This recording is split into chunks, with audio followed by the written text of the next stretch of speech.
Et pour nous aider à mieux comprendre ce phénomène naturel exceptionnel, mon collègue Nicolas Hurgozin est sur le plateau avec nous. Bonjour Nicolas. Bonjour Mbota. Et tout d'abord, qu'est-ce qui fait que cette éclipse de ce soir est si rare et si attendue par les amateurs d'astronomie par le monde? Comme vous l'avez dit précédemment, en fait c'est la combinaison de trois phénomènes astronomiques qui ont lieu en même temps, des phénomènes qui touchent la Lune. Donc d'abord la Lune bleue, ensuite la superlune et enfin une éclipse de Lune totale. Donc on va expliquer un petit peu ce que c'est que la Lune bleue. En fait, la Lune bleue, ça correspond à une deuxième pleine Lune en un seul mois. Donc ça ne correspond pas du tout à une couleur spéciale de la Lune, c'est juste ce phénomène qui arrive environ tous les 2 ans, qui fait que puisque le mois lunaire dure 29,5 jours, en fait il peut y avoir des mois où la Lune devient pleine 2 fois dans le même mois. Donc c'est simplement en fait traduit de l'anglais once in a blue moon, qu'on peut traduire par en gros une fois par lune bleue, qui pourrait être l'équivalent de tous les 36 du mois quand un phénomène rare apparaît, quand ça sort de l'ordinaire. Donc en fait cette traduction est un petit peu erronée par rapport, enfin ça n'a pas du tout rapport avec la couleur de la Lune. Ensuite, on va expliquer ce que c'est que la superlune. Alors, la superlune, en fait, c'est quand la Lune arrive à sa distance la plus proche de la Terre. Puisque la Lune orbite autour de la Terre, mais pas suivant un cercle, mais suivant une ellipse. Donc, en fait, il y a une périgée, c'est-à-dire quand la Lune est la plus proche de la Terre, et son apogée quand elle est la plus éloignée.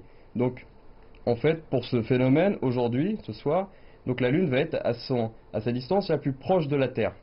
Alors, on a noté la distance, elle sera à environ 359 000 km environ. Donc, la distance moyenne de la Lune, c'est 384 000 km, et la distance la plus éloignée, c'est 406 000 km. Donc, en gros, entre la position de la Lune quand elle est la plus proche de la Terre et la position la plus éloignée, il y a une différence de 14% au niveau de sa taille apparente, vue de la Terre, et 30% au niveau de sa brillance. Ce que ça veut dire, c'est qu'on va avoir la Lune un petit peu plus grosse que d'habitude en pleine Lune. En fait, c'est une pleine Lune qui sera légèrement plus grosse, donc cet effet sera un petit peu impressionnant, surtout au niveau de l'horizon de la Terre, si on le voit proche des bâtiments. Mais alors, là où ça se complique, où ça en rajoute du spectacle et un côté dramatique, c'est qu'en fait, il y aura aussi une éclipse totale de Lune à ce moment-là. Donc on aura la Lune bleue, c'est-à-dire la deuxième Lune du mois, pleine Lune du mois. Ensuite, cette superlune qui sera très grande, et enfin une éclipse totale de Lune, c'est-à-dire que la Lune va passer dans le cône d'ombre de la Terre, donc on aura l'alignement Soleil, Terre et Lune. Et en fait, quand la Terre passe dans ce cône d'ombre de la Terre, elle disparaît pas totalement dans le ciel. En fait, les rayons du Soleil sont déviés par l'atmosphère de la Terre, et une partie de ces rayons est diffusée dans l'atmosphère. Donc en fait, l'atmosphère joue comme une sorte de filtre où elle absorbe et diffuse le bleu pour l'atmosphère et va laisser s'échapper la lumière rouge. Donc en fait, on va avoir une sorte de reflet rouge sur la surface de la Lune à ce moment-là, d'où le côté lune de sang. Donc ce sera vraiment très rare et très spectaculaire. Exactement. Mais où et comment peut-on bien l'observer? Alors essentiellement dans la partie nord-américaine, au niveau de l'ouest du Canada et des États-Unis. Tout simplement parce que en fait, pour observer ce phénomène, il faut qu'il y ait une nuit noire. Donc on l'observera également dans le Pacifique. En Chine, on l'a dit, on pourra observer un passage de ce phénomène en espérant qu'on puisse voir les reflets rouges et un peu cuivrés.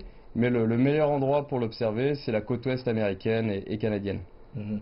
Et ce phénomène a fait un buzz sur Internet en Chine. Et qu'est-ce que dit la presse française et les internautes français? Malheureusement, en France, on va pas l'observer puisque avec le décalage horaire, enfin comme on sait, Il fait pas nuit, il oui. fait pas nuit, ça sera la journée en pleine journée en France.